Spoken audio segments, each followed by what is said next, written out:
Are we ready to go? All right, everyone.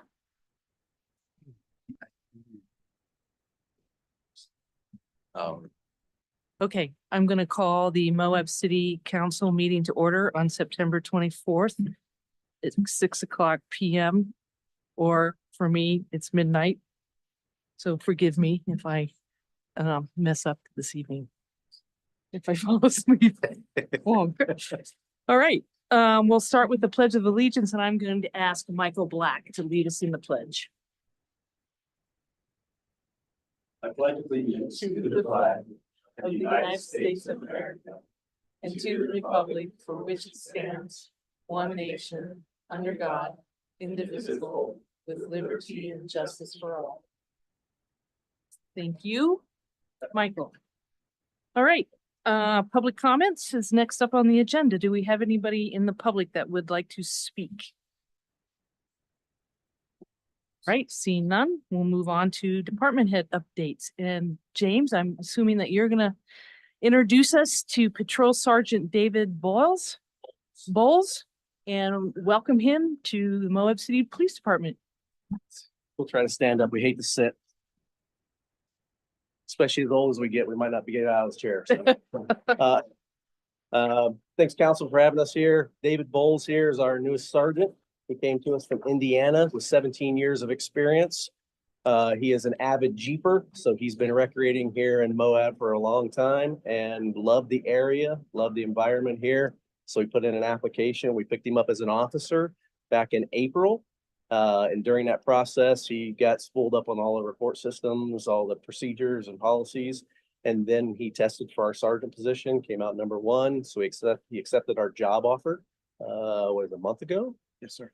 And now he is our newest patrol sergeant here in Moab City with 17 years of experience. I'll let him introduce himself, his experience, and everything that he knows. Great. Audience, sorry to come back to you.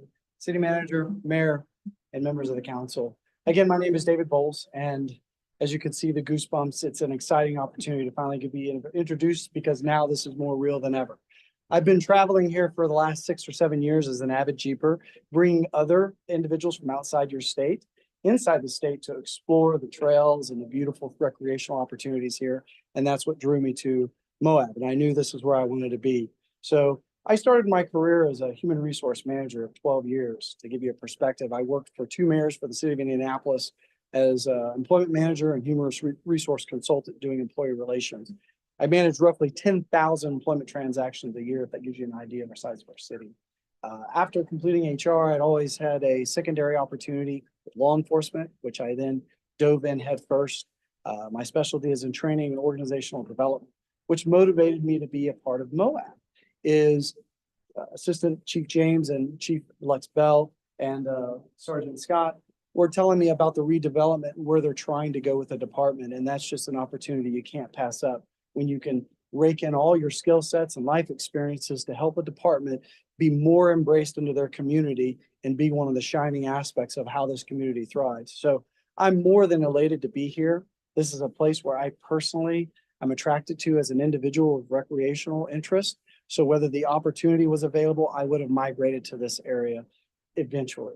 So I can't thank you enough because ultimately the council has helped governing our city that gives us these opportunities. And I'm more than thankful to be here. And I'm glad to have introduced myself to everybody today.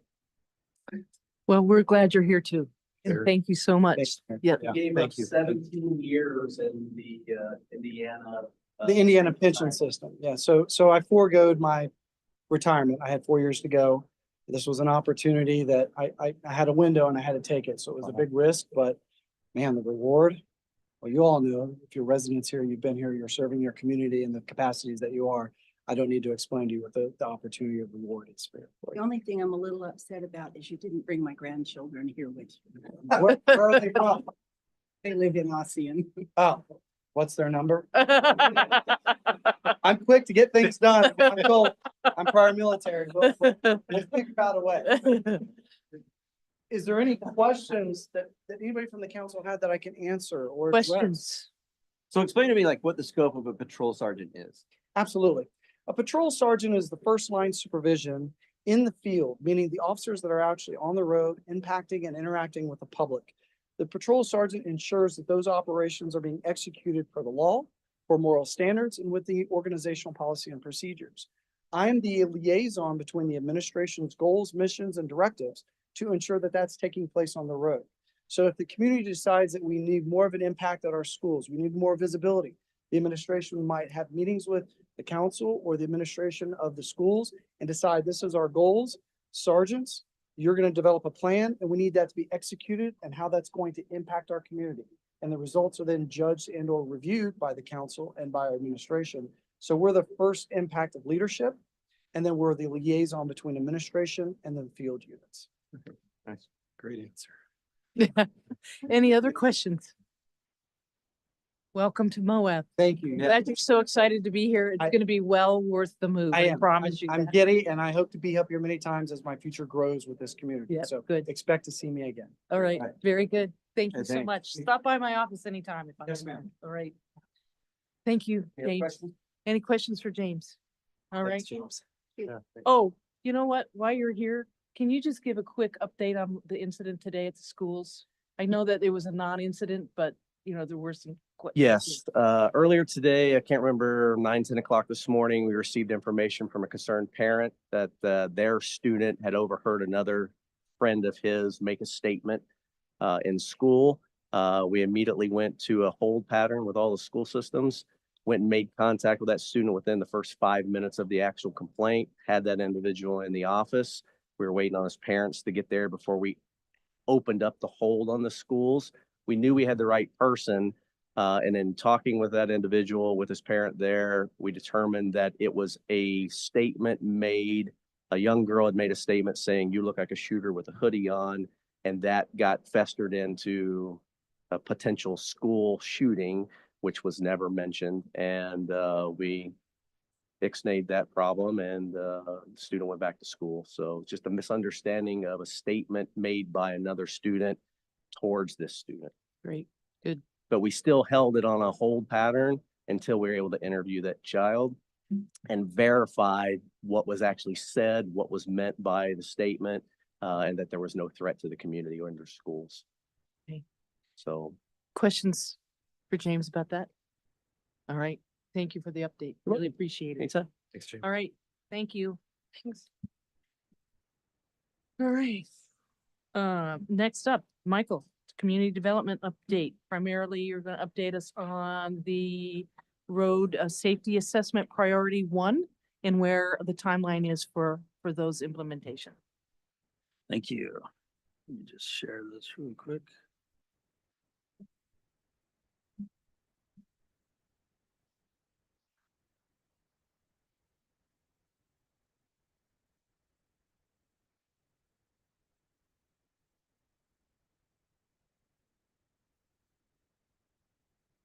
Sorry. Thought I was ready. Okay, as the mayor said, I'm gonna talk about the road safety audit and as it pertains to work that we are planning to do in the near future and give you an idea of when that'll happen, how that'll happen, and then how we're going to address the priority 2 and 3 projects as well. And I'll explain the difference between 1, 2, and 3 in here in a minute. So first off, just as a reminder, the road safety assessment was done between Emma Boulevard and 400 East. In that section, we did a downtown walking audit where we walked from Uranium up to about 4th North. And we actually went up to Emma Boulevard, but kind of considering this more of the downtown area. That's why it's called out like that. And there's more detail in this area, I guess, with as far as pedestrians go and a couple of other things as the RSA goes into. In this area, this is obviously, well, this is a state highway. The speeds are controlled by UDOT. We have a 30-mile-per-hour section going through the downtown, 35-mile-per-hour section just south of City Market, pretty much. And then going out of town, we have a 45-mile-an-hour section. And in the RSA, they talk a lot about that. And one of the things that we're going to talk about priority 1 is the work that UDOT is contemplating on doing or for doing and doing a study on speed to see if there is any warrants to lower any of the speed limits. So the RSA, the purpose was, and it was paid for by UDOT. They sponsored the entire thing. They were here the entire time. The consultant was Kimley Horn. They did an excellent job, as I'm sure you all agree after seeing the RSA. But it focused mainly on pedestrian safety, but we also talked about bicycles. We talked about cars and trucks, lighting, signals, all those things. We talked about everything downtown that has to do with any kind of transportation at all, whether it's active transportation or it's motorized transportation. And the idea was to get the suggestions for countermeasures or suggestions for projects that would come out. And they prioritize those in three areas, or there are three priorities. The first one is the short-term suggestions. And these are things that are mainly maintenance, things that we can get accomplished generally without having to acquire right of way or make changes to traffic patterns or anything like that. We'll talk about those in a minute. The next are the midterm suggestions, where engineering design might be required and where we're starting to talk about funding that's going to be beyond what our normal maintenance budget might be for a year. And then finally, priority 3, these are those long-term improvements that might include changes in traffic patterns or very large capital projects and significant engineering, as it says there. There were 22 priority 1 suggestions that came out of the RSA. 8 of them were actually street lamps, luminaires. They had to do with dim lights and burnt out lighting and things like that. One of the 8 of those, now one, the decorative lighting, there was more than one that was dim or burnt out, but only one of those lines up there is for decorative lighting. The rest is for Rocky Mountain Power lights, and we'll talk about those in just a second. 5 of them had to do with general maintenance, things like concrete and paint. We had 4 more, or there's 3 there, sorry, that had to do with outreach with businesses and talking to people downtown about signs on sidewalks and things like that. And also one of those has to do with one of our signs on the, or several of our signs, but just a category of signs with the transit and the fact that our signs are really small and they're hard to see. They're not advertising very well from the street. If you're driving by, it might be, anyways, be good to see them a little bit larger. And then we had a few more, 3 more, 4 more, sorry, that had to do with UDOT and UDOT coming in and doing studies. There's some pretty significant ones in here that we'll talk about in just a second. And then the last ones had to do more with policy changes. And they're actually both the same thing, just at different locations. These 2 have to do with crossing guards. And the reason why they're labeled as policy is because that would be something the council would need to discuss. The police department would have to be on board with, and we'd have to add to a budget and bring on personnel to do that. So of the luminaires, staff is trying to find the time to install the new elements in the decorative lights. We actually do have those, but with all of the other work going on and flooding and responses to lots and lots of other things, Public Works is strapped, and they will get to it when they can get to it. Obviously, this isn't the highest priority, but it is on their priority list. Rocky Mountain Power, we're talking to them right now in a lot of different ways, franchise agreement. We're talking to them about street lights, maintenance, ownership, lots of different things. But we are reminding them that those lights are and have been theirs, and we'd like them to get in and start doing maintenance on those. There's a lot of, as I'm sure all of you know, so I won't belabor that point. The general maintenance has to do with broken sidewalks. As you can see here, this is kind of in front of Fiesta Mexicana on Main Street. If you notice that the sidewalk has been heaving for a while, there's a tree you can see that's right off to the right there. That's probably been causing the sidewalk to heave. And we've come in several times and grinded it down. You can see the slope on the sidewalk there where it's been ground down. These need to be replaced. So these kinds of things, as we go through, Levi and I talked today, we'll go through a process where we prioritize which ones get done first. But this is Moab's responsibility. UDOT has turned this over to us. And this is something that we can go in and do at any time. And we have done in the past with the grinding. So a lot of those 5 have to do with sidewalks all over the downtown, not just 5 areas, but many areas in the downtown. And then some of the other ones have to do with painting, painting red lines, so that people aren't parking where they're not supposed to and things like that. There's one suggestion in there about moving parking back a little bit from the intersections to give a more clear view of the pedestrians standing at the crosswalk soon for people who are driving in their cars. That's one that we'll be discussing as well. It's a little bit of a change because it could mean one parking place next to the intersection, but that obviously that's something we need to talk about at a bigger venue. The outreach, I talked about that already. It's just signs and things like that on the sidewalk, and then also trash cans on our end. And then UDOT, they're looking at working with us on signal timing for pedestrians. This is something that we've talked about with them where they have this, they're the ones who brought it up, where they have this new signal timing program where all of the lights, all 4 directions stay red. And then the pedestrian light, you get the walk signal, whichever direction the light's going to be turning to green. And you get a couple seconds to get out into the street so that people can actually see you a little bit better before they start moving.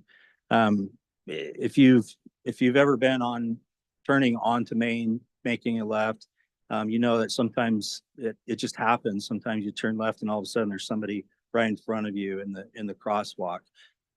We're thinking, the thought is, the engineering behind it is that if they can get out there a little bit farther, they'll appear in your vision before you actually start moving. So that's something we'll be looking into with them. That's one of their responsibilities. Signage for trucks, that was one of the big things, which was get a bigger sign when you're coming into town that say trucks need to be in the left lane. And it probably are in the, I guess it would be the left lane.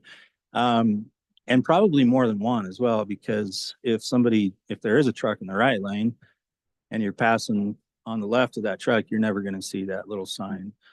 And if there's more than one, I think that would be better. Speed study on Main, that's being evaluated right now. They're looking into that as something they want to do.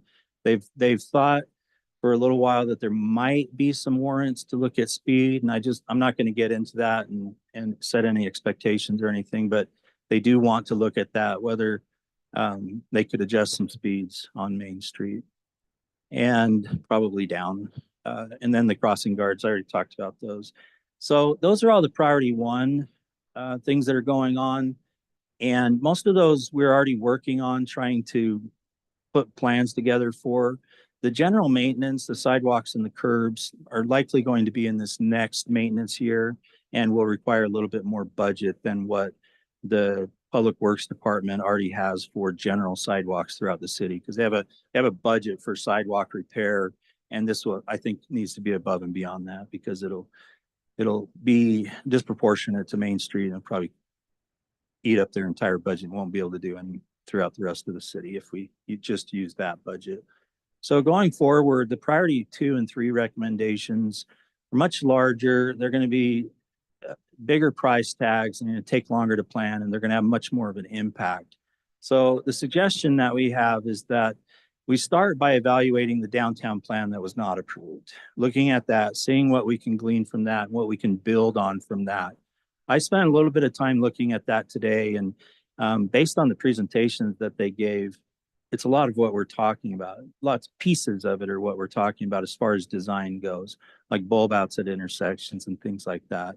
So we'll be looking in there, seeing what there is in there that we can build on, and then try to move forward with an RFP that we can put out. And the goal of the RFP would be to focus on Main Street as a corridor for transportation, for active transportation, and also for vehicular transportation, and trying to work those 2 pieces together so that pedestrians have good experiences, that businesses can attract people downtown, people feel safe.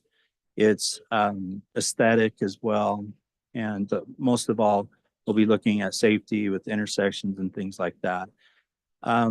The question is going to be, do we do another master plan or do we just focus on Main Street as a road and as potential to put together a big capital project that we could potentially implement in the next 5 years per se, with the help of UDOT, as opposed to going through another visioning process and visioning the whole thing out. I think once we get into it, and we'll start with meeting with the public and talking to business owners who are definitely huge stakeholders in this whole thing, and seeing what their thoughts are. But if we get down the road a little bit and we're seeing that our vision basically hasn't changed, that we kind of have a similar vision. The RSA pointed out a lot of things that we need to look at. And if our vision aligns with that, and if there's anything that we can take from the old plan, I think it would be beneficial and efficient to move forward and look at this more as a capital planning opportunity as opposed to a complete start over of a vision. So looking at getting an RFP out soon. I know we only have 2 months till the end of the year, but I think we can potentially do that. We have some people some consultants who are already looking at it, wanting us to hurry up and get it out so that they can put a response in on it.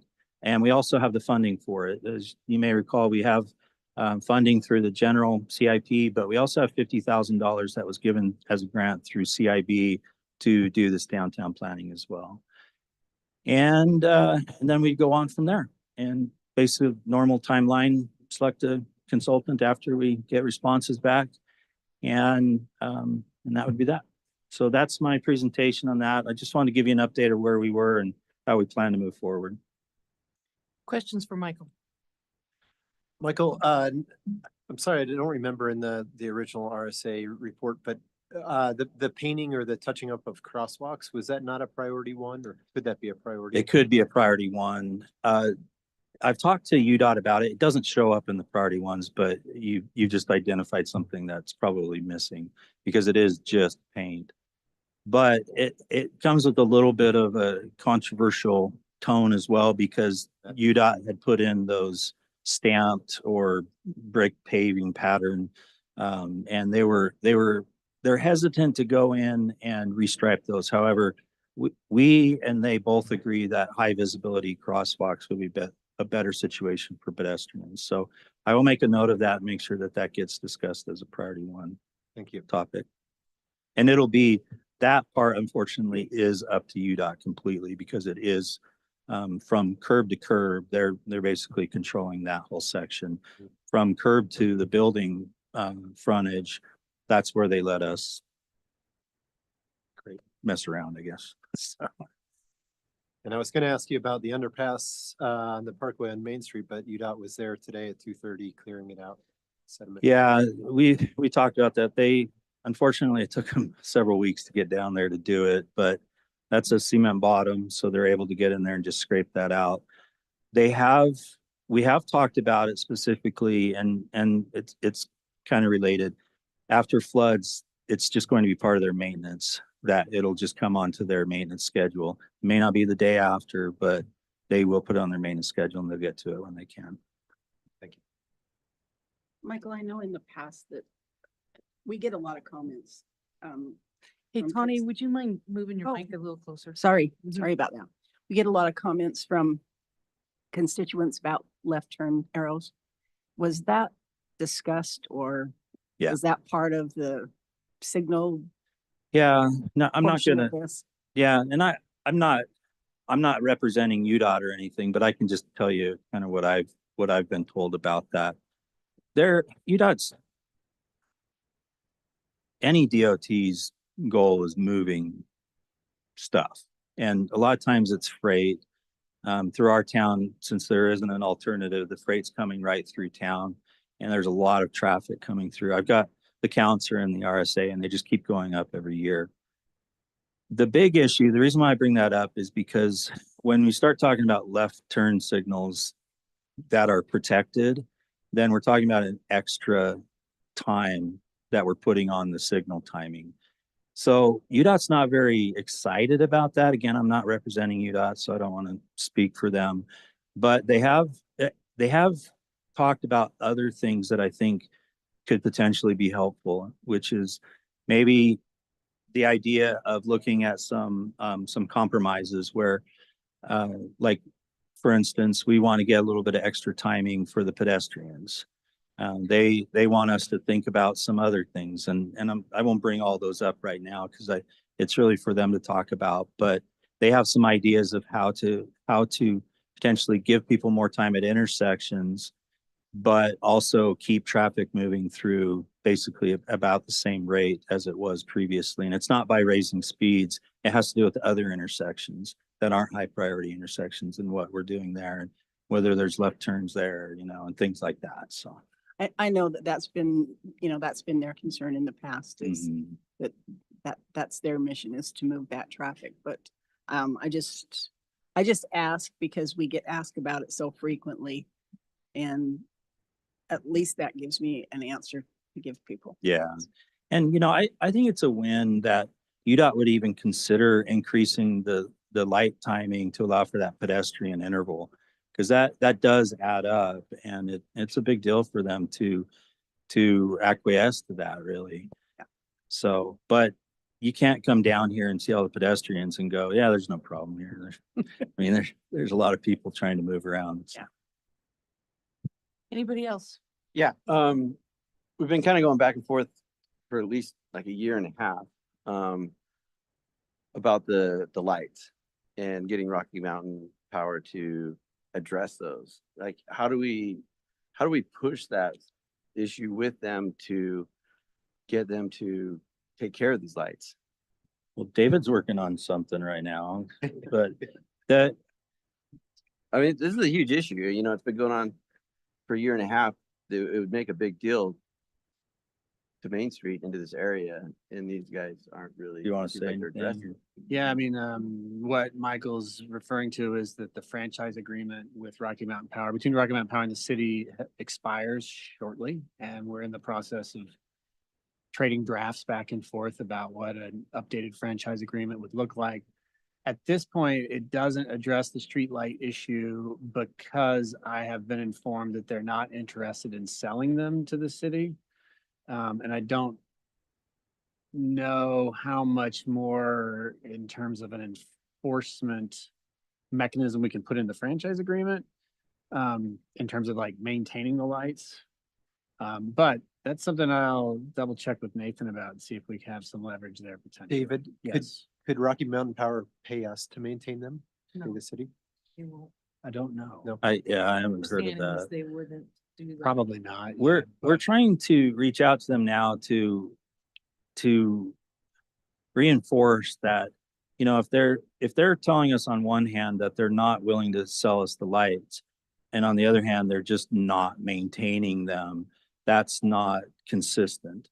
And there's been talk about who's really saying no and how high up is that going, because the Rocky Mountain Power themselves have assured legislative bodies that they are willing to sell lights, and they have done it in the past. But I think our goal right now should be just getting maintenance done. I know, but I don't understand what their rationale or reasoning is, or they're coming back and being like, we're not gonna take care of these lights. I mean, that's. I don't We've think, been asking for it. I can at least remember at least a year and a half that we've been asking them to do this, and it's not getting done. It seems like we don't need lights during the day, and I don't know if they're going out there at 2 o'clock in the afternoon going, hey, everything's fine. But we need, I feel like we're talking about short-term things to make Main Street safer, and this is a very short-term thing that could be done to make things safer. Does this tie a little bit into the dark sky lights that we're working? I mean, because that's also been taking a long time. it And it would has. seem to me that, we need them to just get in there and put all the lighting that we've agreed works in one fell swoop.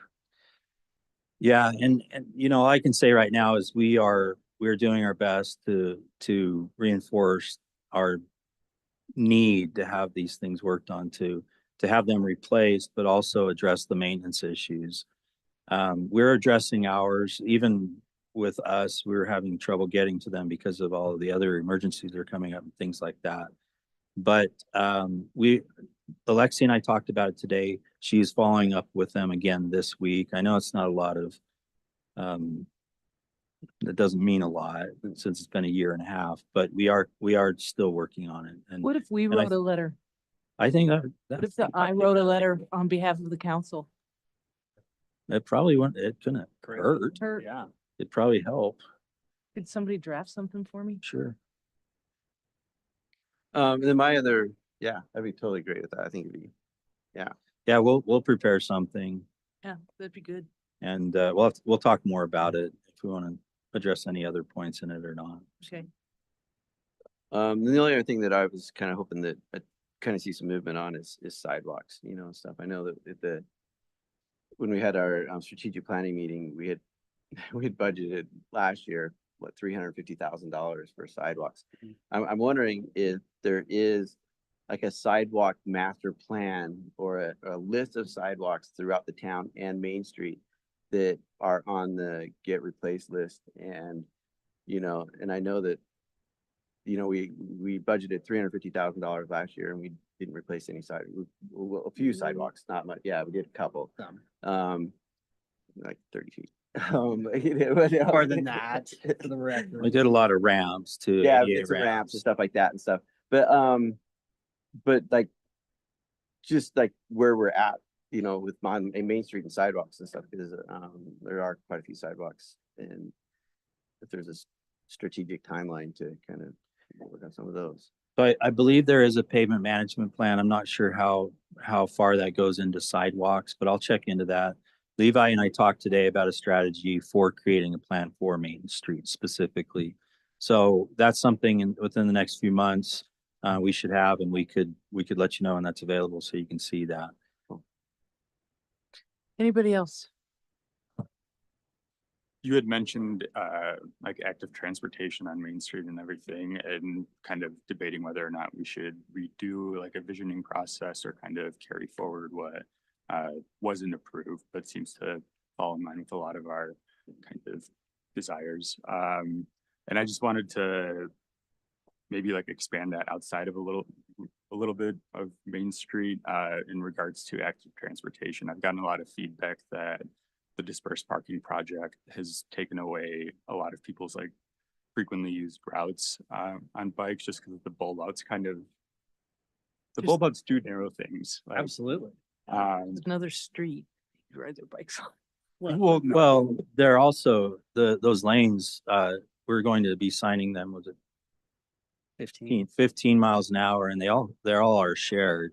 And we should have share the road, potentially even Sharrows on there, but I wouldn't say that bike facilities are gone. They're just a little bit different, and with the slower traffic, I think it could be in some ways better than it was previously. Yeah, I want to step in on that because I hear that feedback too. I think that what people aren't aware of is that the whole idea is to go slow in this zone, right? You should not be biking fast. You should not be driving fast. You should be aware. You should not be on your phone. You should be like, wow, this is actually kind of what's going on here. This isn't an obvious thing for me to just look up into the sky and drive, 30 miles an hour through this area. Like, this is a place everybody should be going, all right, who's doing what? Who's, what are people doing? And I need to not go fast and make assumptions. And that is a big adjustment for sure. So we're going to see a period of adjustment with the downtown dispersed parking, and mainly on Center Street is where you'll see that adjustment, right? I mean, even on First South and 100 North, there isn't center lane parking, right? It's just the sides. So, and the other part that I always I think it's worth pointing out is that we have had center of the street parking on Center Street for 15 years now, and this is just more of it. And it's a little bit different design, sure, but it is an adjustment that should make this whole area a much more pedestrian and frankly bike friendly zone overall. Yeah. I was thinking more in terms of just like having like marked like bike lanes and stuff. Right. Where like there Right. really isn't room for that on those streets now. Like unless they're like much narrower than we have like elsewhere in town. So I was just thinking more in terms of directing bike traffic down maybe like other roads that don't have those things. Cause there are some people that do like want to get there a little more quickly. And particularly when we do have the flooding events and like the path under Main Street is taken away to have some sort of alternative option. Yeah. Yeah, I mean, David brings up some really good points and there with the grid pattern, there's a street every, I don't know what our block size is, but it seems like somewhere around 300 feet. And so there's an intersection every so many feet. And because it's gridded, our intersection density is actually really good. So there are a lot of different options for people to choose from. And the other point, I just want to reiterate, like David said, it's not many streets, mainly just Center Street. And yeah, if you're riding your bike and somebody's backing out, just like if I'm driving a car or anybody else is, we're gonna have to stop. If they get out there before we get up to them, we're gonna have to stop and wait for them. And that's just part of the way that the street's designed. Unfortunately, we don't have Salt Lake City wide streets. We've got wide streets, but not Salt Lake City wide. And so we're not gonna be able to fit in those dedicated bike lanes and parking on the way that we've planned it. So. And can I say that I feel like there's a great opportunity here or a necessary opportunity for some education with the dispersed parking. I've had a lot of conversations with people who don't understand that those little those little alley sidewalks through the planters are helping, the handicap parking Very get good, to yeah. crosswalks so that they don't have to cross the street. And a lot of the stuff with like how road design influences speed and the importance of pedestrian refuge when you're crossing an almost 100-foot street. I think there's a really great, one approach would just be to let sort of people become acquainted with this and comfortable and it become habit. But I think there's also a great opportunity to just educate people on what sort of inform these road designs. And I also will say that Center Street right now is looking beautiful. I mean, to actually see trees and stuff in the planters, it's really attractive. It's coming So- together. But I appreciate that. would love to see more education out there for what actually informed these road I designs. think that's a great point. And I think once we start seeing signage go in particular, it'll start to actually feel a little more like, oh, this does make Yeah. makes sense for people, you know what I mean? But it is an adjustment. Yeah, that's what I was gonna say, adjustment. I think all forms of travel are gonna be adjusting, and I think where it's going to improve most is for pedestrians Agreed. and safe crossings. So And can you remind us when that project will be done? It Done, seems done. like soon. I think it was but- July. yeah, it did get moved up. Done means all the landscaping and everything is in, but we're seeing striping going down right now, and they're kind of tying up loose ends with the pavement stuff. The striping is going to go down in 2 phases. So we're going to see striping go down. Just to warn you, if you see the striping fade, don't worry. We're putting another coat on because the seal or the microsurface that we did is somewhat porous and it'll suck up the paint. But I'll send out a date. I don't have the date right now, but we definitely are quicker than what we thought originally, which was 18 months. But wrapping up, finally done, probably as David was talking about, next year. But the pavement stuff is wrapping up right now. So there's just a lot of landscaping still to do. And there's actually areas that they haven't even touched with landscaping on First North. And, but Center Street's looking really good. There is a water fountain on First North. Is there? Ooh. Very cool. For dogs too, or cats, whoever. Oh, For dogs and cats? And people. well, whoever. All right, let's not go there. So any other questions for Michael? One question I have is, you mentioned how rather than doing the full-blown downtown master plan we were talking about was maybe consolidate with the previous plan and focus just on Main Street. Is that something you see us considering before the end of the year or before a strategic plan? No, I think we still, and I hate to say we're not gonna be doing visioning because visioning is gonna be involved in any Right, plan. sure. But we will still have a pretty robust public outreach process that starts with pulling together businesses in the downtown and talking to them, talking to stakeholders and getting everybody's visions, what they'd like to see and seeing if they do line up and look, and what I'm hoping for, or what I'm suggesting, I guess, is the better way to put it. What I'm suggesting is that I think we're probably in a spot, which we'll confirm soon, but we're probably in a spot where we could move forward with consensus on design for how to improve downtown Main Street. And in a lot of different ways at the intersections, sidewalks, mid-block potential, trees, garbage cans, lighting, benches, you know, all the accoutrements you can think of on or street furniture, Mhm. however you wish. So that's what I'm thinking, but we still need to confirm that through some outreach. So can you like, I don't know if you have the historical data on the downtown master plan that I guess was, according to your thing, never approved? Where is that? It's, Like, So Summer and I looked that up today. is there a copy of it somewhere that we could, Yeah. could we get that? I'm still doing some research on that and we're still kind of digging a little bit. It was presented at the planning commission and it never made it past the planning commission is what we've determined, what we know right now.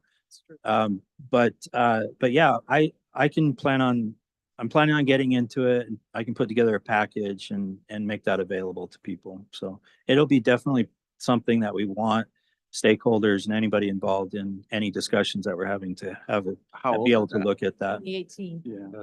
Was that the one with the parking garage in it? No, I think it was the one with the it bypass. was a bypass. Oh, okay. Yeah. Bypass for town? Yeah, and so, I mean, now that the word's out there, the idea would be to try and focus on accomplishing something on Main Street where we know we have needs right now. And there's plenty of opportunity and it's a good thing to get into big visions and looking out long ways, but at the cost, as long as it's not at the cost of moving things forward when we know we have things we need to get done soon. Wow. And that's what happened. I'm not sure when, Tawny, you probably remember that this all stalled out Mhm. and the council and the county commission passed resolutions to the effect of, let's just stop talking about the bypass and focus on what we can actually get done downtown. Because whenever we do that, everything just blows up and that's where it goes and nothing ever gets done. Yeah, when we would talk about the bypass, it would just suck every bit of oxygen out of the room and Right. nothing got accomplished because that was such a big, Controversy. it was Well, just a right. big, it was a controversy, but it was a big lift too, and it just overshadowed everything. You know, and maybe this is not the right place to discuss this, but I was just wondering, like, if we have that other master plan that we could look at, maybe we could pull things out of that, be like, Yeah. oh, these are things that aren't gonna change. These are things that we can accomplish in Yeah. the next 3 years. Because it seems like when we do master plans, we put this RFP out, it takes us a year to do it. You know, we're spending hundreds of thousands of dollars on it, you know, and stuff. And nothing's happening, you know, and so I wonder if we can look at that. And maybe when we have strategic planning in January, we pull things out and go like, hey, these are things aren't gonna change, but we can do sidewalks. We can make red sidewalks, we can make purple sidewalks, whatever, and this is gonna be cool, you know, and it's not gonna affect the master plan, you know, that we're gonna come up with later on down the road. Yeah, I think that's similar to what I'm talking about, but I think the difference, if I understand correctly, is looking at the master plan right now and saying these things are ready to go as opposed to waiting for a process. Right. Okay, so I'll be working on that. I think by the time we get to strategic planning, we'll be able to have a really good discussion on that Good. and have a lot of stuff to share with you even before. And we, There is a lot of high quality stuff in that master plan stuff that I really like. with in the your- 2018 plan. Yes. Yes, I agree. And so I like that. And I think when I meet with you guys in the next week, we'll talk about the strategic plan. And I think we came up with like 4 topics that we really want to focus on during that discussion. Were you able to And- find it? And this was one of them. Were you able to find it? Yeah, you can I find found it. it on Yeah, you can find Facebook. it. Is there any way you I- guys could, I- if you guys find it, could you guys send it to us? Yeah, we've got it. I just want to look through it. We just want to make sure we have the latest one. And then we can send it out. But, yeah, that sounds like a good idea and we can start moving on that. That's what I was gonna say is, part of this is that, if it wasn't approved, which is what we understand at this point, we also need to talk about how to take it to a point where you're approving at least part of it if we're going to be implementing part of it. Yeah. Yeah. So we'll talk about that as well. I guess, Are you still on this topic? yeah, still on this topic. When I think of downtown master planning, I'm also thinking about, land use code, kind of like building typologies and not just pedestrian. I know that this is gonna be tied to transportation. So I think within this, either specifying that this is transportation specific, or I would love to kind of open it up and talk about big picture master plan for downtown. Yeah, I think this would be transportation specific, but we can build on what we create with stakeholder groups and things like that to move that other part of it forward. Michael, do we have an update on Mill Creek Drive? The brake grant? No, Oh, no. so Sad to hear. I asked that question too. 'cause Oh, I you figured did? You guys would be interested in that, Yeah. but the answer was the same. Remember. I know, it's consistent. Anything else from Michael on this update on downtown and RSA? Cane Creek, do you want to mention Cane Creek really fast? No? Okay, Cane Creek's moving along all right, very good, and we may have updates for you in the near future, but things are developing. great. All right, thank you, Michael. You bet.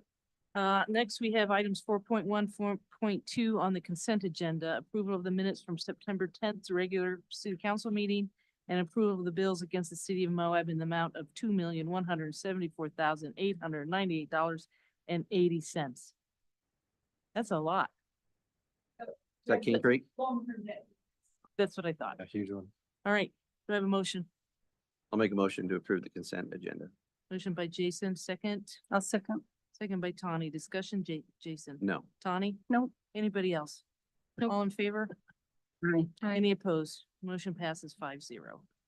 All right.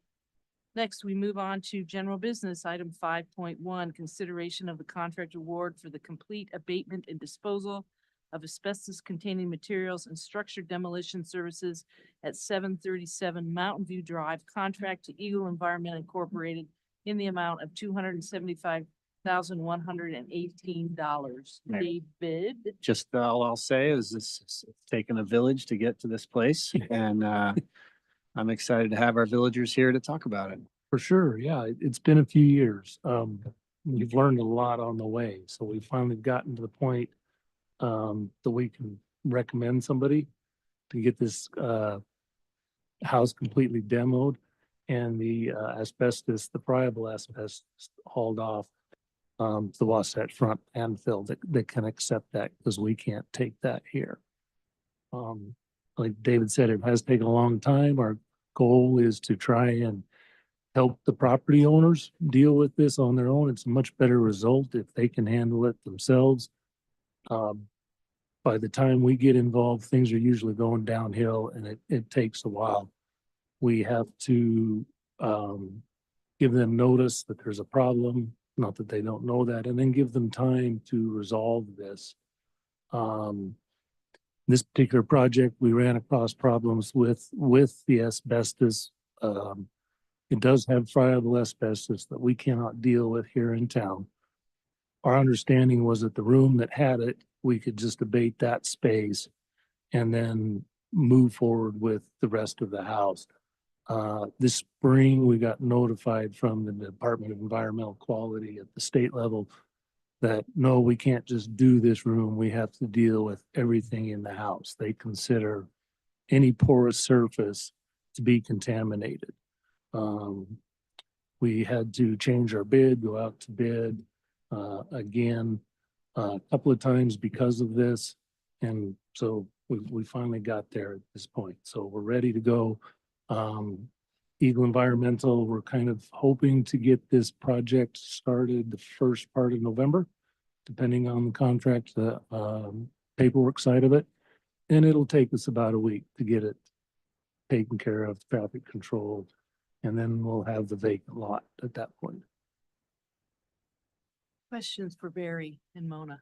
Barry, you may have just answered this for me, but the $115,000 hauling fee, is that because every bit of that house needs to go up to the Wasatch Front? Probably about 90% of it, yeah. 90%. It's, okay. it's still full of furniture and clothes and the cabinetry. All of that needs to be All the hauled, okay. lumber, all of that stuff is considered contaminated. Okay. And it does have to go up to the Wasatch Front. Okay. And it all has to be packaged individually. We can't just throw it in a dump truck. It's got to go into garbage bags or other sealed containers before it can get moved. And then where is this money coming from that we're paying for this? General fund. The general fund? Mhm. And so do we retain ownership of that land or have any? No, we put a lien on it though, for the amount of, the abatement that we'll be doing. And so then when/if the property ever sells, we'd collect on the lien at that point. Okay. So this is frankly, I mean, there's no other way to say it. This is just an investment for us in the neighborhood at this point. I understand, Yeah. yeah. What about, so we put a lien on it, maybe kind of explain this to me. We put a lien on it for the 247,318, correct? Is that, and then, there's already, I assume, or do we know, like, is this property, is there a loan on it or a lien? Is there already We do believe there is still a mortgage on a that. mortgage on that? And so if we come in and we wipe it down, are we in second place on the lien or are we on first place? No, we'll be in first place. We'll be in first place, okay. The only concern that I had, and I've been, you guys know, pushing for this, I wanted to happen a long time ago and stuff. My only worry is, and I think it needs to happen for this neighborhood, and I'm not against that stuff, but is that do we think we come in and we swipe this land, make it clean? The landowner is still paying on this loan, right? It very well could be, yeah. Theory. Yeah. If that landowner decides, oh, I got this thing wiped clean, I'm gonna build another house. And could they do that? Could they, without paying us off first? Yes. They could. So we don't have protections on that end of it. No, really, I mean, our only recourse really would be to collect on and once there's a sale or something like that. One thing I would say, yes, they could build, but probably the reality is they're not going to. If they had resources to deal with this, they would have already. Cause they would probably have to roll that into a construction loan, Bigger. and then Right. the construction loan is gonna have to redeed it, so it's gonna have to be paid off at that. Yeah, time. so they got So, the okay. existing mortgage, That's kinda plus what I any kinda- new debt, yeah. Right. So anyway, okay, that was kind of my big worry on that is, and also that, that this needs to come down because of what's going on in the neighborhood. It's like I was talking about that, I drove by it the other day and there were, kids crawling out of one of the holes in the house, and, so kids are getting in there playing, I know neighbors playing, complain that whenever there's a windstorm, shingles and pieces of the house are flying into other people's yards. So I think that it does need to come down. And my only concern is that there's a chance that we may not get back everything, from doing this and stuff. And but I think we will get back a large portion of it when the time is right. This might be a long term, but it's a long term investment for this neighborhood that's been dealing with this for 5 or 6 years. Long time. Mhm. Yeah. Barry, will there be any outreach to the neighbors as to what they can expect and some reassurances that this will be done safely, that they're safe? We hadn't got to that point, but I think that's a good idea. There will be some traffic control. There'll be areas that are roped off because of the asbestos that's going on. So I like your idea. We could definitely knock on some doors and send out some flyers or something. is this gonna is this gonna plug up that neighborhood more? With it being the main lane for King Creek, you know, for a couple days? I don't think so. Can talk to the contractor about their plans. They are definitely gonna have some dumpsters and trucks, but, traffic control is part of the issue for sure, whether it's a detour or not. They do need to keep people out of the area while they're bringing the building down and hosing it down and all of that. Any other questions? Yeah, I did have a question about the bid. So we had the folder with a bunch of bids from, looks like May. This one was also dated May in the packet, and I'm wondering, but then I saw that we posted another bid in later this fall. No, so I guess I'm wondering then, a lot of those other bids were in the 80 to 150,000 range. So I'm wondering why we're proceeding with others. A lot of those bids were incomplete, so we asked them to bid for the asbestos abatement and the demolition. And most of those did one, but not the other one. Right. That's the big, why the price difference there. Okay, and is it also just location of which places could actually take it? Because I saw there were a couple in there that looked like they at least had line items for all of them, didn't have all of them. Right. The first time we went out to bid, we got 3 bids that were all over the place and they didn't make any sense. So this form was what we came up with to try and get a little better itemized information out of it. Some of the firms, they wanted to take it to Colorado. Well, now we're hauling hazardous materials across state lines. It just felt like, yeah, we don't want to go down that road. It's probably doable, but do we want to add some more time to this? Anything else? All right, do I have a motion? Consider the contract award for the complete abatement and disposal of asbestos containing materials and structure demolition for 737 Mountain View Drive. So moved. I'll second. All right, motion by Jason, second by Luke. Discussion, Jason. No, I'd just like to say that, again, reiterate that just, I'm happy to see that we're putting this out to bid. I'm happy to see that we're at least voting on it as a council to remove this house, to remove this nuisance house from this neighborhood. And I think it's a great thing for the residents who live in these neighborhoods who have had to deal with this home for the last 7 years. And I think it's a very positive move for the residents. Luke. Comments? No comment. Anybody else? All in favor of the motion, say aye. Aye. Any opposed? Motion passes 5-0. Thank you, Barry and Mona. Thanks. Thank Barry. you. You bet.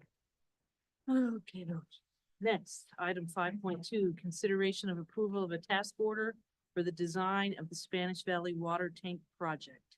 Michael, it looks like you. Yeah, I'm just gonna fill in for Mark on this one. He's not able to make it tonight, but this is a task order for Hanson Allen Luce to do the design for the Spanish Valley Water Tank Project. The total task order cost is $345,900. That's just the design of the tank and connections and things like that. The total cost for the project, for the building of the tank, or the budget for it, I should say, right now is at 3.4, just a little over $3.4 million. So this is around 10% design cost. Part of the money for this project is from a grant from GOEO, the Governor's Office of Economic Opportunity, and the rest of the $3.4 million, it's 1.7 GOEO and 1.7 from the city's general fund, CIP. And we're recommending to approve this task order and begin the design on the project. This, Also, just so you know, it is on our CIB list, Community Impact Board. And we plan to go to CIB to hopefully get that additional funds. additional funding. Great. So questions for Michael? Yeah, I feel like we had some conversations about this in the spring. We, they're as a resident, there are a couple residents that are very concerned about this location. You know, I think also in terms of location, that's such a busy intersection. There's so many good uses for that lot. So I'm wondering if you could talk a little bit about, you know, why we are still proceeding with this versus alternatives. I know you guys have had conversations and continue to look into that. Yeah, I won't be able to get into a lot of detail, but I can say that there was a process that took place and alternative sites were considered. After consideration of all of the factors, this site was chosen as being the most logical, available, efficient place to do this water tank. We did have some conversations with the public earlier this year. I personally met with some people to talk about this. We had talked about their concerns with the previous studies that were done, and we had said that we would try and do a little bit more along the lines of water table and things like that. So we are still doing that, working on that, and trying to get information to satisfy or to at least show what the current situation is out there, because there is some I guess conflict as far as, you know, what one group thinks is the reality and what the engineers who did the work thought. And I think it's easy enough for us to do this kind of test over again and just see what it says the second time. So Is this water tank gonna be above ground or in ground? yeah, it's partly above ground, and that how far above ground is going to have everything to do with what the water table is out there. Portions of it, there will be a portion above ground, but the design for the water tank when it was conceptualized showed landscaping berm coming up to it and actually concealing the water tank from view. Other questions? What is the concrete value vault that's assumed to be included in this? Do you Oh. have any idea? That sounds like a Mark question. Top secret. Yeah, Is I it can't not? talk about it here. It's for the sacred city documents. It's actually code for Walmart value vault. For the cats. Oh, no. I'm sorry, I don't, Okay. but We'll know more Okay. once they do the design. yeah, we're a long way away from building this, so there will be a lot of time to ask questions. Great. In terms of funding, so the city will be paying, is this coming from the water fund? Yes. Correct. Yeah. Yeah, and hopefully we'll get money from Community Impact Board and we won't have to use our own money, right? Right. It just extends the life of the water bond that currently is, you know, the city's paying debt on, but yeah. Yeah, And have we received the GOEO grant or we just applied for it? I'm not, No, we have. we have. It's been approved. We haven't gotten the money and Well, I'm, And there is a I'm- time limit on it. Yeah. Am I understanding it? There But We is. have to, this kind of is moving the project forward, you know, to show good faith that yes, we are planning to spend that money. Yeah. And then once we get hopefully CIB funding as well, then we can move a lot faster. yeah, and I guess if Mark was here, he probably would have mentioned that this is a critical part of the redundancy for our water system. Anything else on this topic? All right, I ask for a motion. I'll move to approve the attached task order for professional services with Hanson, Allen and Luce Incorporated for the design of the Spanish Valley Water Tank Project in the amount of $345,900 and authorize the mayor to sign it. Motion by Tawny, second I can second that. by Colin. Tawny, any discussion? Colin, None. anyone else? All in favor, say aye. Aye. Any opposed? Motion passes 5-0. Thank you. Are you going to do the next two as well? Yeah. All right. Item 5.3, consideration of adoption of resolution 06-2024.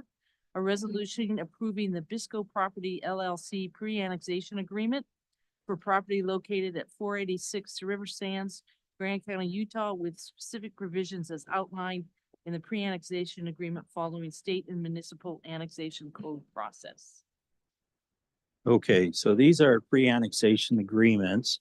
I wasn't planning to go over the annexation process again. I think we've all reviewed that recently, but I wanted to just have one slide at least that talked about the annexation process follows the annexation element of the general plan, which we do have. In yellow, you can see the outline of our annexation boundary. It's pretty general, but it does exist.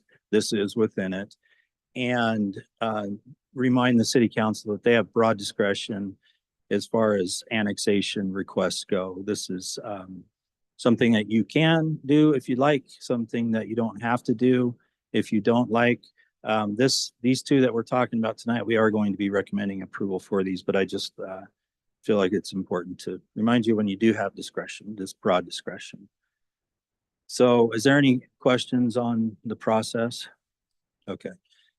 So moving forward, the first one is the Bisco Properties, and this is on River Sands Road. And this is a property that encompasses about 1.4 acres. The current zoning is rural residential, and we'd be looking at C2 commercial residential and R3 multi-household residential. This is our current boundary, as you can see in red up here, and then anything in pink is currently within the city, and the yellow is the parcel that would be considered for annexation in the future. This is just a pre-annexation agreement. As far as the plan for the property, this is turned on its side. North should be to the left. And so we've got one parcel right now that would be split into two. We've got the R3 parcel and the C2 parcel. The C2 parcel would stay commercial as it is now. I believe there's a laundry facility there. The R3 parcel would be residential. It would be AEH 100% for 50 years, and there would be 20 units. Both parcels would have this AEH restriction on it. So if C2 ever were to redevelop and there were any housing as part of that, it would be under their restrictive covenant that it would have to be AEH 100%. And then there are 22 units or 20 units on the R3 parcel that would be built. This is just a conceptual plan, but the idea would be that it would all be employee housing. So we are recommending approval of the pre-annexation agreement. We have a pre-annexation agreement in the packet as well as a resolution, and we are recommending approval. Questions? Yeah, I have some questions. I'm very intimate with this property. Spent 20 years of my life there. Okay. On River Sands, are they gonna have to put in like curb and gutter and sidewalk on that? Yeah, so we plan to take over the road. We still need to consider whether we're taking the entire road all the way down to the field at the end there, dead ends. But we will be definitely taking over the road in front of this project, and they will be required to do improvements as part of the development and dedication of a small portion, which we have talked to the developer about. So remind me again, going back to that one slide, is the other side of the road, is that in the city limits as well? Or Part of it is, the residence is, so we are creating an island. I touched on that in the staff report. South of the yellow parcel, we are creating an island. And just a reminder, the owners of the yellow parcel are requesting the annexation, which is why we're going forward with it. But we can create an island of unincorporated area with some provisions, and that is that one of them, the biggest one, is that the county has to agree that they can still provide services there and that they're not going to oppose the annexation. They have done that. It's been a little bit of time. This thing's been in the works for a while, but the Planning Commission did meet on that and spoke about that, and it came back to us that they would not oppose this. And but yeah, so everything in red is currently in the city.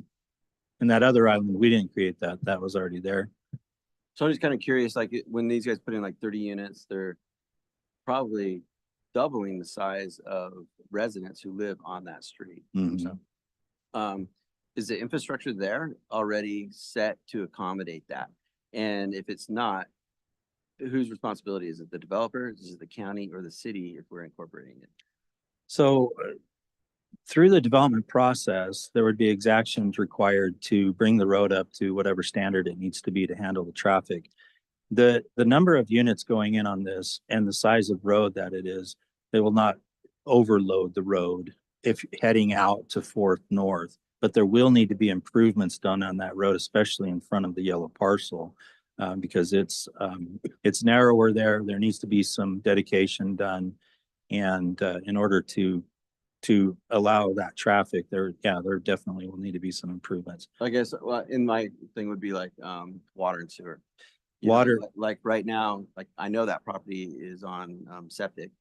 You know, but like water lines and all that, like. Yeah. Have to do that. so I just want to I'll talk about water and sewer, but just to be clear, we're only conceptualizing right now, but we have talked with staff. I mean, this has been going on for some time, and we have met to talk about this. And one of the discussions about taking over the entire River Sands Road is because of the drainage, the storm drain and the sewer, and being able to resolve those issues there. Obi has been involved in those discussions, and so has Levi. And the last thing that we talked about was with the county taking over the road so that we could improve those in our sections and require the improvement in front of the sections that are being developed. Okay. I just worry about doing this and then there's all these little islands, who owns what, who's paying for what, It's you know, and you know, the underground infrastructure is not there to handle the developments and, you know, who between, you know, between the city and the county and the developers coming in and splitting those Yeah. costs. So- Which could be a lot of money. And these are concerns of ours as well. And those islands and these peninsulas are a discussion that we're having with the county. So. And service to those and how service is provided. But we have had extensive discussions about this road, and the county is more than happy to let us take over the road. I'm sure they are. So when you get to the site planning, is that when Yes, the yeah. infrastructure, the water and sewer issue will be? Well, and addressed? when frankly, yes. And they will be required to bring sewer and things like that. And so we'll be talking about that. There is a way to get sewer to the property. Storm drain needs to be fixed, but these are all things that can be done. Okay. Anything else, Jason? No. Anybody else? Yeah, I got a couple. I can't remember if it's in the staff report or in one of the agreements, but it mentions that the laundry facilities is a legal non-conforming use. Yeah. I'm wondering if we want to intentionally annex in a non-conforming use. I mean, Well, it's legal non-conforming, which means it was legal at the time it was built. right. Just over time, something had changed. I mean, you have discretion here, like I said, and I think from our perspective, it's legal non-conforming, but it's not super inconsistent with what is happening down there. Or it's consistent in the fact that it's been going on for some time, and they would not be allowed to expand. So, but you do have discretion whether or not you want to do that. Right. I guess I'm wondering if there would be a different zone. I didn't take the time to look at our zoning code to see if there would be a different one that would accommodate what this proposal is, but you know, I'm just thinking this is an older building on septic. They likely would want to upgrade in the next couple of decades. I'm just, you know, that's something that I was thinking about. I don't know if now is the time at pre-annexation, but that's definitely something that I'm thinking about. I am also wondering, I love that we're continuing to push on AEH, and that this will be 100% on both sides. I'm wondering if there's a specific employer or if this is just kind of generally restricted for AEH. It'll be generally restricted. Okay. Cool. There could be a specific employer choosing the entire thing, but it's generally restricted. And I guess I'll just push on again. We should start talking about deed restriction monitoring for AEH properties. Yeah. I think we got time, but as we're seeing, you know, all of these pre-annexations come in and all of them are tied to AEH. That's another concern for me. I guess not concern, but no. There will be, aren't there going to be deed restrictions on this? Yeah, and she's talking about, if I'm hearing you correctly, we need to be thinking about how we're gonna keep track of all of these and monitor those and make sure that we're enforcing the restrictions that are being put on these properties, because we have a possibility of getting a whole bunch all at once, but how are we gonna make sure they're all being Right. used the way they're supposed to? So I agree, we need a system. Yeah, and rentals are a whole Yeah. complication. Yep. Any other questions on this? Do I have a motion?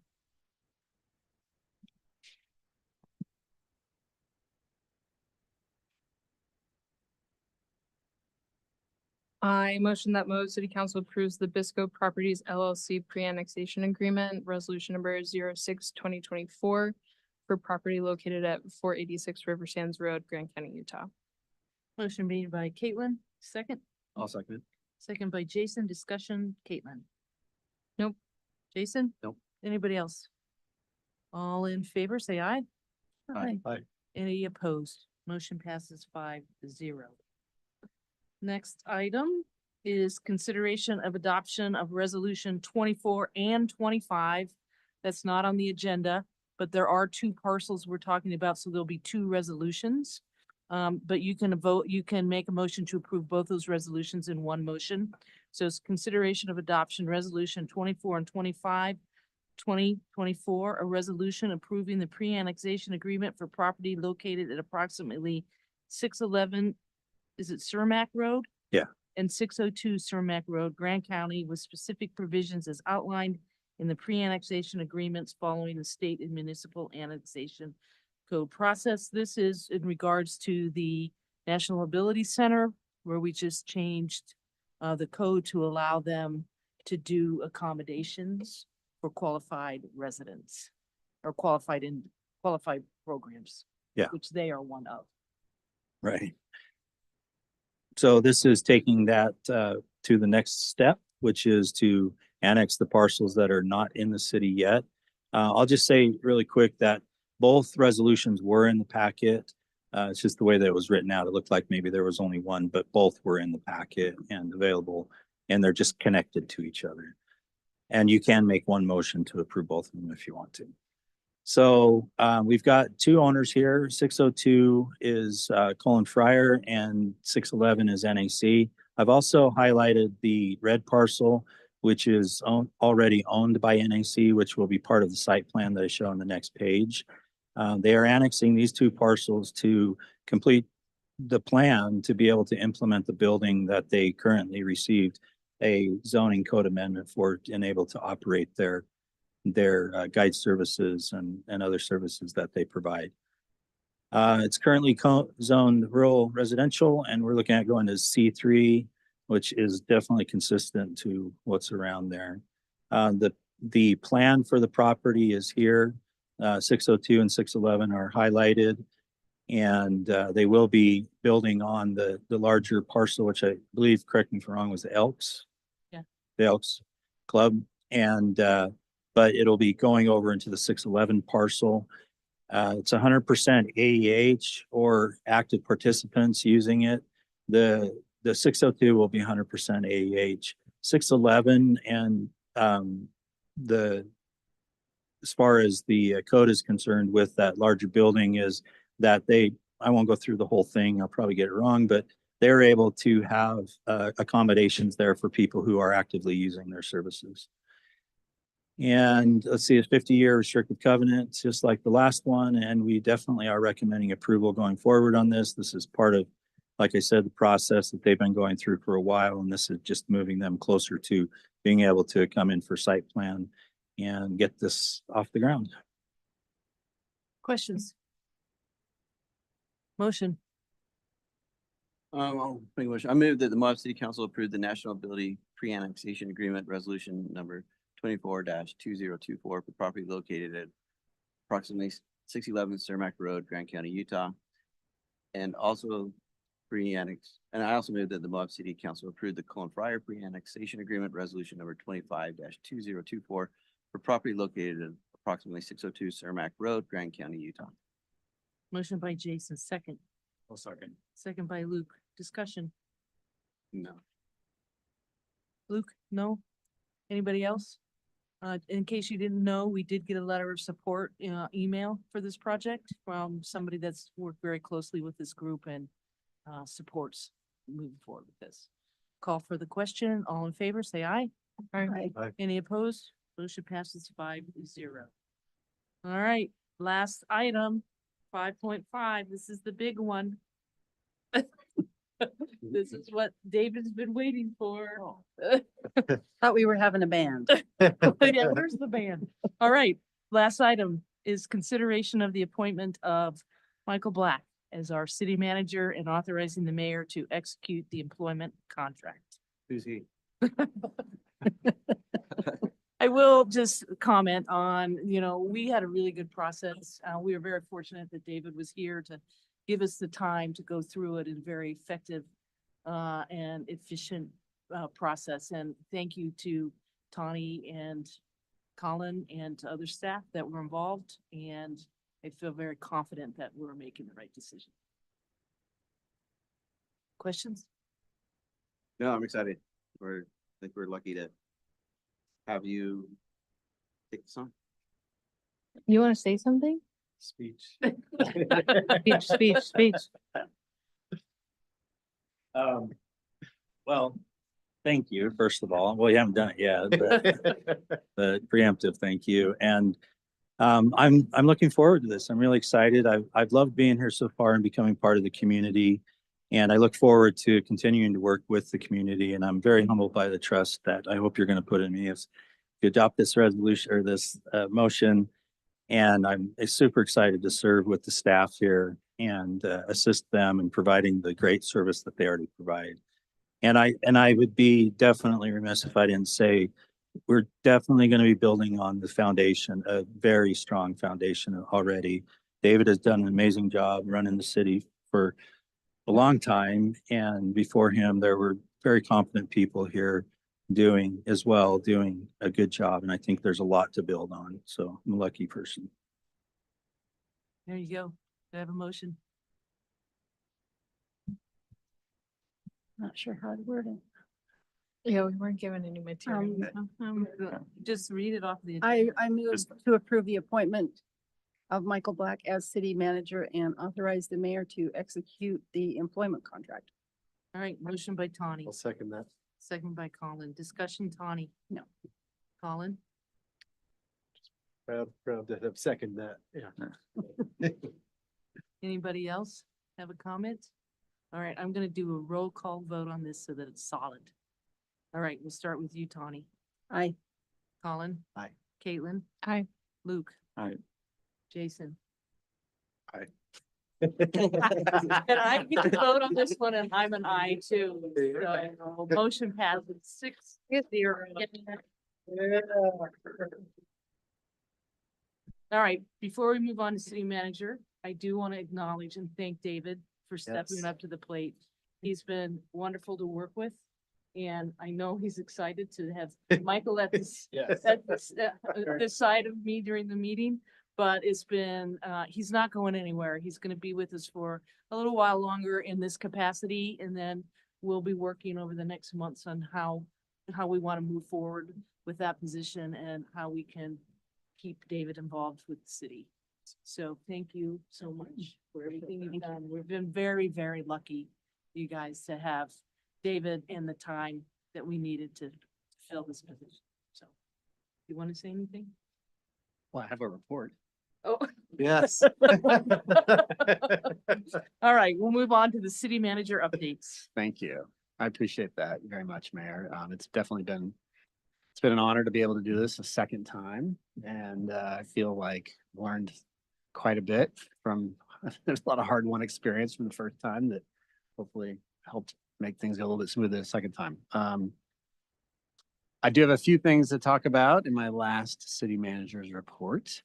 We'll be bringing forward to you in the next couple of council meetings, some design engineering proposals and to get funded for a few projects, including the Third South Bridge is one. It's gonna be a big one.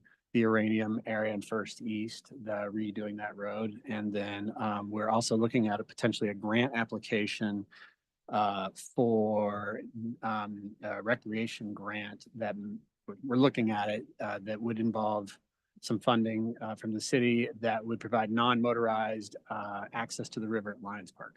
So kind of excited about an opportunity there that's presenting itself. The Old City Park fencing project is slated to begin next month, so hopefully that stays on target. I was asked to mention that the Swanee Park Playground Survey is out and active, so please encourage your fellow friends and neighbors to participate in that. It's on the city website. And I was also asked to make sure that I reminded constituents that the billing is switching over to Canyonland Solid Waste for garbage and recycling soon. Very exciting. The Red Rock Arts Festival is coming up this weekend, so please don't forget to attend that if you can. And then it's a really long list. I'm impressed with myself, actually.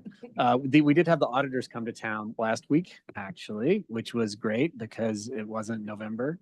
And we expect to have, they seem to wrap up their work for the most part. They're doing a few things offsite, but we do expect to have a full report from them by November, December at the latest, which is great. So that's nice to be on a different path with them and with that process moving forward. And then Marcy and I met today to work on the utility subsidy program as part of the, per the request of the council to offset potential impacts of the property tax going in. So that will be coming forward to you soon. And then, yes, on a personal note, if I may, I've worked with 10 different city councils over the years, 10 different iterations of city councils. And this is by far the one that was the most enjoyable to work with, really, like to a person. Like I might get a little emotional here because it's not a thing that normally happens. And again, like based on my experience, it's just been a really special experience to feel so supported and trusted. And I think our staff really feel that. And so my hats off to all of you for being what is just an amazingly no drama city council. So thank you, Paul. And as a constituent, I thank you. And my friends who are constituents, thank you, so. And I also have to say, working with the department directors here and their staffs it's just been a really, really validating experience. And I think we're all pretty lucky to have the situation we have in terms of staffing here at the city. It is not a given that you have this kind of setup. So, I've really enjoyed whatever it's been, 6-7 months. Thank you. Thanks. Thank you. Yeah. Thank you. Drama for Michael. Yeah, totally. He's in for it. Yeah, right, exactly. Well, we know you're gonna still be around. True. So it's not like we're never gonna see you again. True. All right, let's start with your reports, and just to keep it simple, I'm just gonna start with Caitlin and go around the room before I pass out here. Okay, well, I will just start from, I guess, the last council meeting, which I was not at. From the 9th through the 11th, I was at the Utah Housing Coalition's Housing Matters Conference up in Midway. Amongst other things, the 8th year I've gone, I'm on the UHC board. And as part of this conference, I led a panel discussion on challenges and opportunities related to housing on public lands. At local, state, and federal levels, kind of talking about what the state is thinking about in terms of their role in this. Case example of City of Ivan's working potentially with Sitla on some housing. And then also having representatives from Mike Lee and Blake Moore's offices talking about their respective bills. Really interesting conversation. I think it's going to continue. John Curtis is running a similar Houses Act. And so I think this will be a big conversation that continues to come up for our area. On the 16th, I attended a county commission meet and greet, and I've just kind of been tracking and, looking to see who our future fellow commissioners will be in the next couple months. On the 18th, I attended a local homeless council site tour. I'll let Luke kind of report out on that a little bit more, but really informative, seeing all of the amazing work and all the services that several of our providers and specifically a few of our nonprofit partners with the city are doing to provide services to unsheltered residents. And then this past Sunday, just as an aside, September's always kind of informally been Pride Month in Moab, and this past weekend was Pride Weekend. Moab Pride did a drag show at Proper Brewing, and I performed in that just as a person. Super fun. Yeah, I really appreciate everything that Moab Pride does for the community and especially for our youth. So that's it. Thanks. Great. Colin. On the 12th, I met with the new district manager for the solid waste district, and I'm happy to report that the first round of billing went out with their new billing software. Couple little hiccups, but I think they are ready to take on the city billing. So that came with great relief. And then last week I attended the Connected Community Summit, which was put on by several organizations, Bike Utah, Move Utah, and Get Healthy Utah. And what I got out of it was, and I'll get on my soapbox for a little bit, but you know, for the first time in the history of our country, we are actually seeing a sustained decline in life expectancy. And another big piece of that is that on average, children in our country, again, this is really sad and scary, less than 4 minutes of outside unstructured time daily.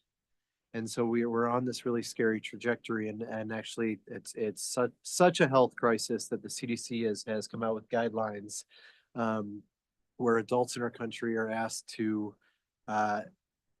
partake in physical activity for 30 minutes a day, just 30 minutes a day. And it's estimated that 1 in 20 adults actually achieves that. Kids are asked to partake in an hour of physical activity a day, and probably about the same.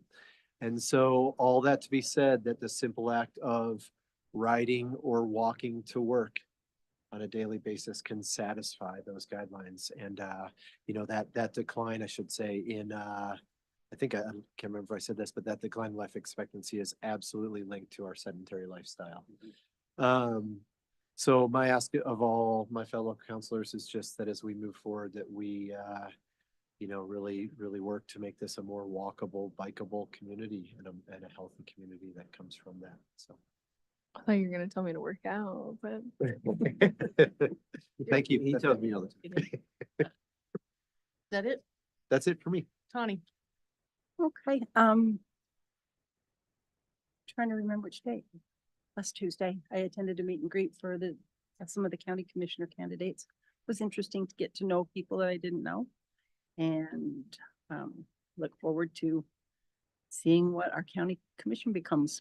And on Wednesday last week, I attended the museum board meeting, and there are several up and coming exhibits that the museum is going to put on. One is kind of a reprisal of the story about the internment camp, but this particular iteration focuses on Topaz, which is over near Delta.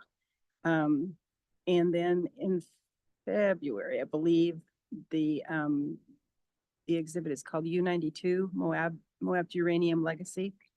And that will run for most of next year. And that's the staff has done a lot of work and a lot of research on that.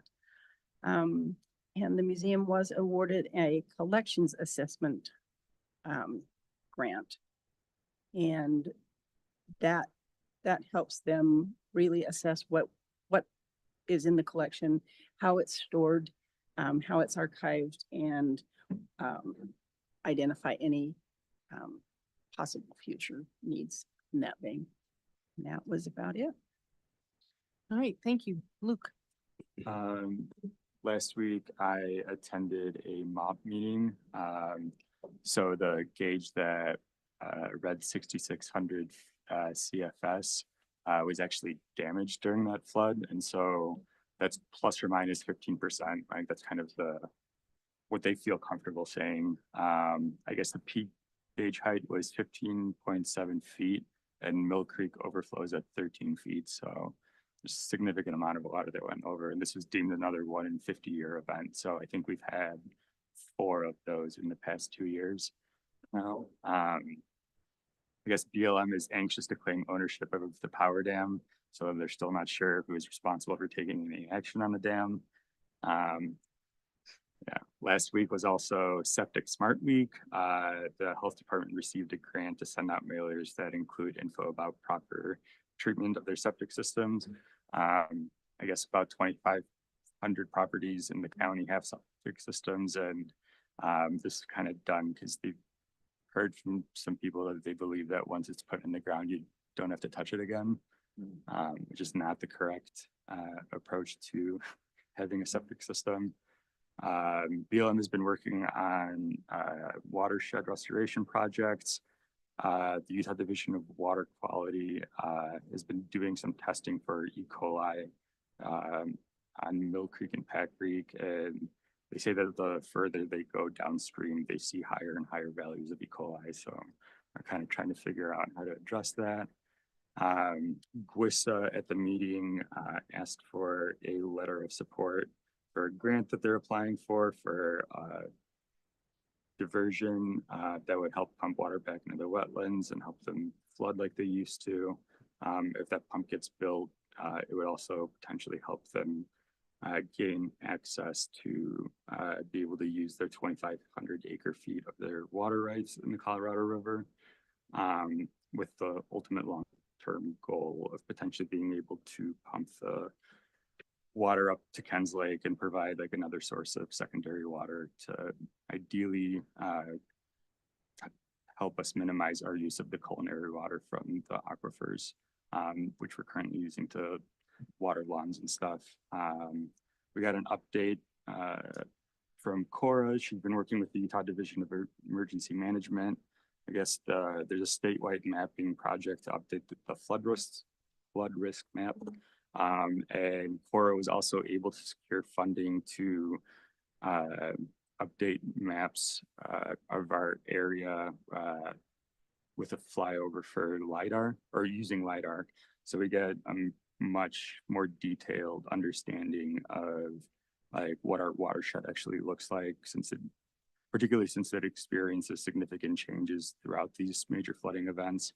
I think Cara had mentioned that they were looking at historical photographs of the valley, and that Mill Creek has moved about like 1.5 kilometers like over the past century. And so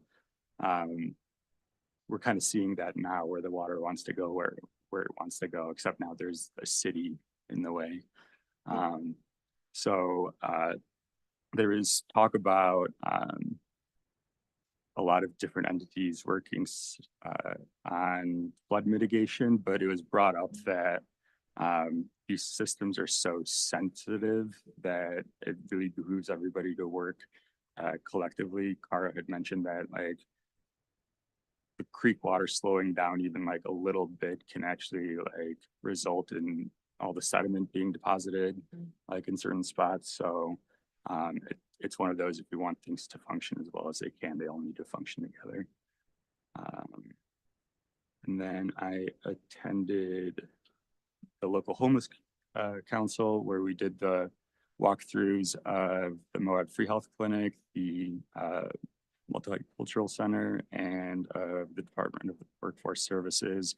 I think it was a really great experience for members of the LHC to kind of get a better understanding of what types of services that each of those organizations offer, and like how their clients kind of step through the process of receiving those services. I attended the Pride Visibility March on Sunday, and then attended the drag show as well and saw Caitlin crush it. I volunteered at the Harvest Fest, which is just always a really great event. There's a really good turnout from the community. And then I've had some people vent their frustration to me about more so requesting that the pool post on social media or somewhere when the pool is closed due to a lack of staffing. The Uh, what? The Sorry? pool, Oh, yeah, I guess like somebody showed up, and the pool was closed because they didn't have adequate staffing for it. And so they're just hoping to, or, yeah. Okay. They're hoping that just there's some sort of like, consistent place that they might be able to check on pool status. But other than that, I think that's all I have. Thanks, Luke. Jason. This was my quiet 2 weeks. All I had this was, I attended the hospital finish construction project, open house that they had today, if that's what you call it. Expansion. Expansion open house. And it was really good. It was amazing to see all the things that they've added to our little local hospital. And it's amazing when you think of the old Allen Memorial Hospital and what we have now and stuff. It's pretty incredible and stuff. And so, and now that's all I had. Wow. All right. But Good. I attended the Moab Regional Hospital Expansion Celebration today. It was great to see all the people there and all the work that's gone into that. Also, I haven't done too much actually since the last meeting, but we did receive the Healthy Community Award at the League of City and Town Conference that Jason was able to accept on my behalf and our behalf. I think that'll go a long way to move forward the initiatives that you just talked about and keeping our community healthy and educate them on what they need to do. So that's really good. I have an AOG meeting this Thursday at the Grand Center, the CERTA group. So I'm looking forward to that. I will be coordinating. You'll be getting emails from Sasha. I think I have meetings with most of you. Please respond so that we can meet in the next week and get you updated on all the things that have been going on since we met last, which was actually 2 months ago. David and I have been we'll be working with our lobbyists. As you know, legislative session is coming up. There are some concerns about some impacts that we could see. And so we want to get our lobbyists on boards. We plan to have a Zoom meeting with them sometime, or actually an in-person meeting with them in the next month. So we can get prepared and see what we need to be working on. And that's, other than that, I spent the majority of my time hanging out with elves in Iceland. So wasn't at a drag show, but I was hanging out with some elves, I guarantee. And that's it. Motion to adjourn. So moved. I'll second. Right, motion by Caitlin, second by Luke. We are adjourned. Oh, boy. My eyes are like, do I like?